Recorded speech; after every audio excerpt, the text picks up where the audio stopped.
தேன் கூடு நீ என்றால் தேனீக்கள் நானாக வேண்டும். தீராத பசியோடு தேனாற்றில் நீராட வேண்டும்.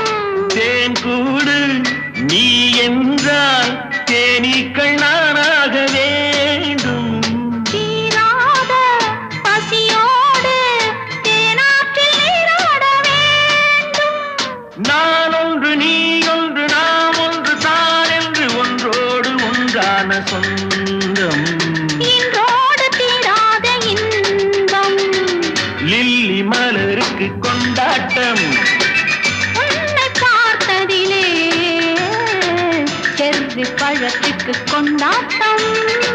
பெண்ணை பார்த்ததிலே